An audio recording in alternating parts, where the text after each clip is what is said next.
actually wanted to just record this super quick video. I was 100% not expecting to record today, hence the casual gear, but I had something on my mind all day that I've been focusing on, and so I thought, why not just put it out there and hopefully it will help someone. So one thing that I've been really looking into as a coach, hopefully people realize that coaches actually follow other coaches. Coaches generally have coaches. We generally work with other coaches in all aspects of life. I've had coaches for many different things. And I do follow people, coaches. I work with a coach. I, listen to some of the things that's out there, some of the advice that's out there. And I listen to advice that I agree with, and I listen to advice that I do not agree with. And part of that is to speak to it. So actually today I ran across a lot of, and one of the things I was focusing on, because when you get into one video or something you're researching, it leads you to something else. So it just kind of, it piles on. You'll see that as you watch videos on YouTube. So toxic dating advice. Toxic dating advice. That's what I wanted to talk about today. So there is so much toxic dating advice out there. So much toxic dating advice. It's shocking how much, and how many of these people are not qualified to give advice. They're just random people giving advice where they actually should not be giving advice. So, sorry, there's a bug in here. It's a mosquito and it's driving me crazy. So it's shocking to see how much, and some of this stuff is so incredibly harmful to us as a society. So I am in the US. That's probably pretty obvious. So a lot of the advice is coming out of the US and for people in this society, in this culture. I do believe it's different other places, but I can't really speak to that because I'm not in other cultures so much. So I do believe, honestly, that there are a lot of good women and there are a lot of good men out there. I do not agree with there are no good men, there are no good women. I do not agree with that statement. I believe the exact opposite. I believe there are a lot of good men and there are a lot of good women. Now, getting the good ones together is difficult because what happens is you have the people who are really into the dating scene. So I'm talking about dating, and this is not relationship. Because I'm a relationship coach, I'm not a dating coach. So this is just kind of my take on like the dating scene. So in the dating world, you have your like top daters. So these people are the ones that are really versed in dating. They date a lot, they go out a lot, they're the ones who are like out and about on the town, and they get asked out all the time because they kind of know how to do it. They know, if I do this, this guy will ask me out. Or if I do this, this girl will approach me, or whatever. So they're kind of versed in it. So I do believe that you have your like top daters, whatever the percentage is. I'm not going to give percentages because I don't know. But you'll have those. And obviously the people who are probably the top daters are the ones that put themselves out there. They generally tend to look a certain way, and I'm not saying anything negative about their looks. I'm saying, they really work hard to like work out and look good, and when they go out, they're totally dressed to the nines, and they look really good, and they always have their hair done, makeup done, and lashes done, and you name it, and which is fine. Again, not saying anything negative about that whatsoever. But they're very like versed in the whole dating thing, so they understand that's what attracts people. I do believe that these people, you know, I remember watching a YouTuber and she's talking about high maintenance women. It's like, it's a privilege to be called high maintenance because it means you like care about yourself. And I agree with that piece of the puzzle. I believe you need to do what makes you feel good, what makes you feel comfortable, and what makes you feel beautiful. 100%.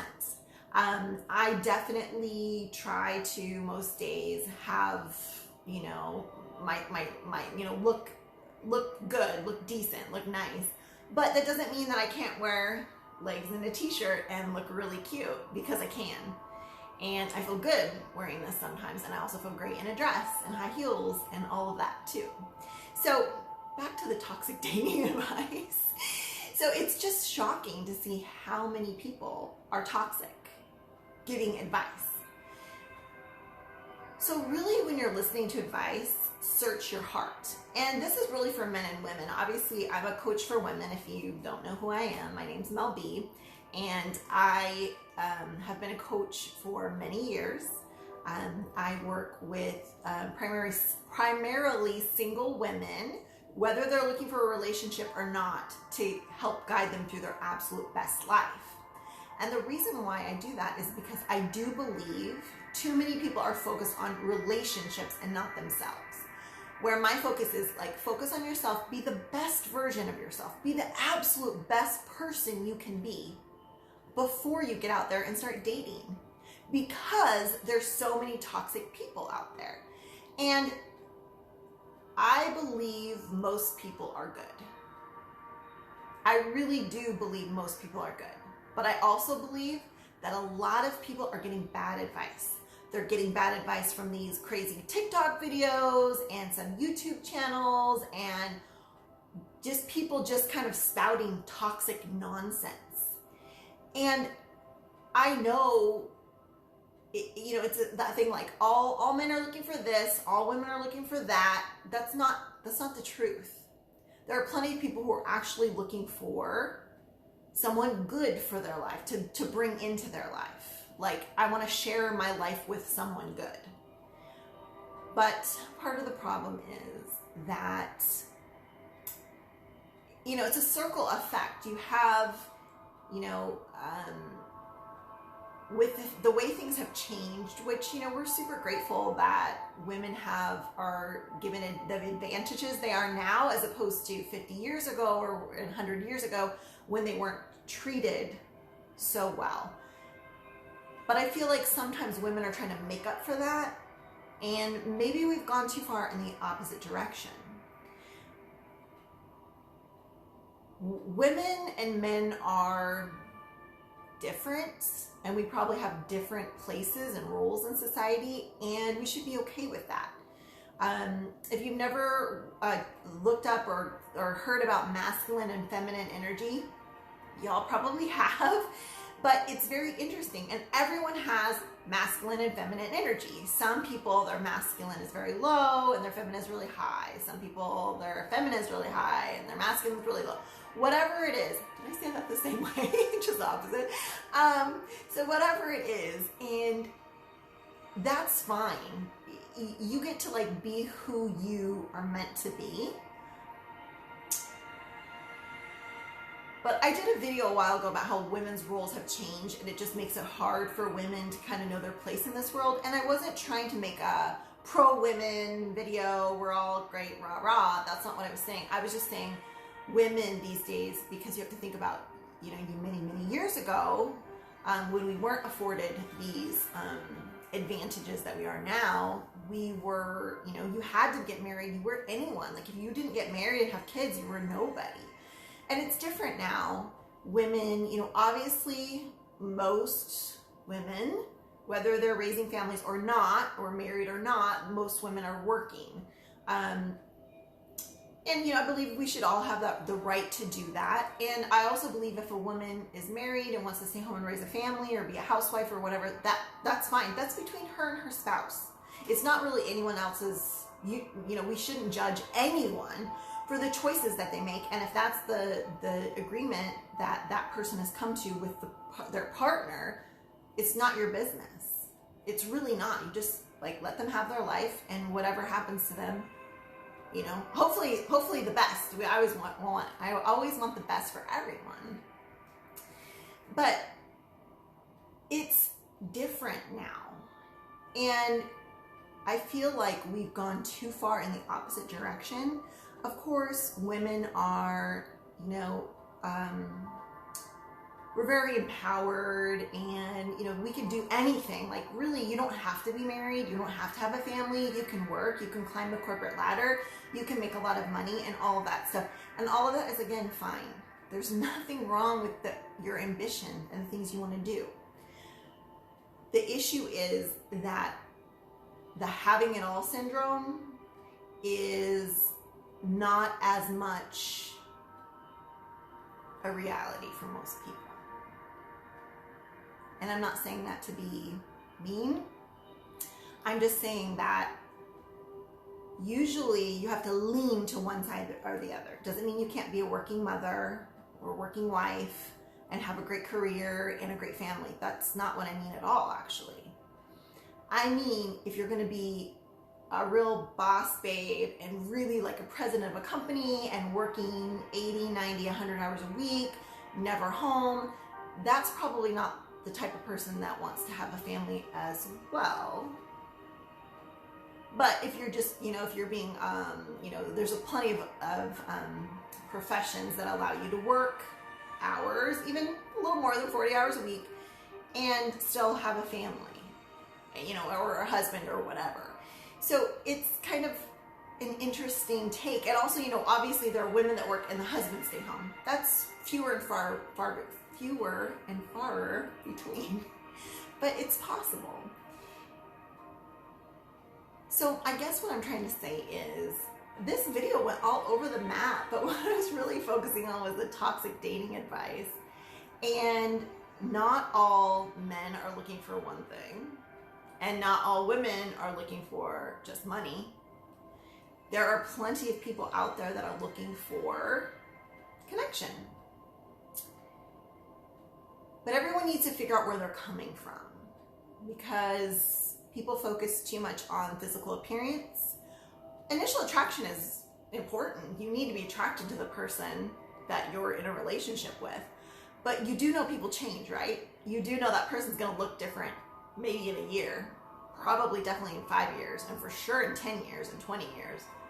No one's going to look the same as they were. I mean, some people look pretty similar to what they did 10, 20 years ago, but it's rare. Usually people change quite a bit.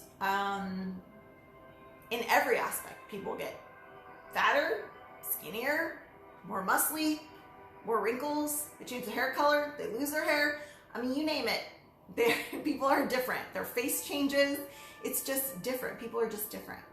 So, of course, you have to be attracted to the person that you're in a relationship with. Otherwise, it's not going to work. But that shouldn't be your primary goal. And I do know it is for a lot of people. So just evaluating kind of what's important to you, actually what's important to you. But going back to the toxic dating advice is stop listening to this. Stop listening to the games. There's so many games. If you want to be on top, do this, do that. I'm not even going to talk about all the games and all the toxicity that's out there. You've heard it. And especially when you hear someone say, well, you know this is toxic advice. Well, you know this is toxic. You know this is terrible, right? Don't listen to it.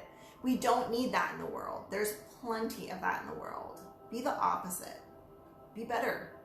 Be better than the toxic advice out there. Because that perpetuates the toxicity, perpetuates the toxicity. So avoid that. Don't listen to these people giving this advice. They're not the ones you should be listening to. This is part of the problem with our society these days. If this stuff never happened, if these people never came on the scene, things might be a little bit better. And sometimes we just need things to be a little bit better to make them a little bit better. And then a little bit better. And then a little bit better. But wouldn't you rather be part of the movement that's making things a little bit better than a lot worse? I know I do. I know. I don't want to be anyone that spews toxic advice, toxic dating advice, listening to it, subscribing to those channels. Because you have to remember, all of that stuff comes from a place of hurt. Yes, people were hurt.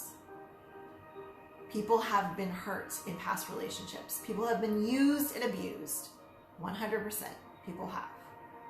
And that's terrible. And I don't wish that on anyone.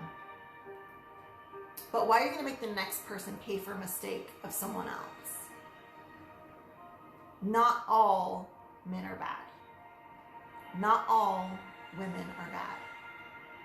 Yes, there are people that are only looking for one thing. There are people that are only looking out for themselves. I actually teach like putting yourself first, but it's not on a selfish level. It's a level up level. Put yourself first as in make yourself better. Focus on yourself so you can do better for yourself. And then eventually, if and when the right person comes into your life, you will be far above other people that they've met. And what if they're like, oh, I've never met someone like you. Like you're so grounded and you're so intelligent and you don't expect these things from me. You don't expect me to hold your hand on everything and be codependent and take my money and all this other stuff. It's like you've got your own life, but you still want to pour into my life. And it makes you want to pour into each other's lives because that's what we should be doing, is making our lives the best they can possibly be. So eventually when we meet a partner, we can help elevate them as well. You don't want to find someone down here, you're up here and they're down here. That's not going to work. But if you meet someone who is at a high level and you're at a high level, that would be someone that you can make a life with. We're not about using each other. If you're about that, figure out why you're like that. That's toxic. Not about just going on dates with random people like, oh, well, it's just this. Oh, it's just a free dinner. Oh, I might get sex at the end of the date. Whatever it is.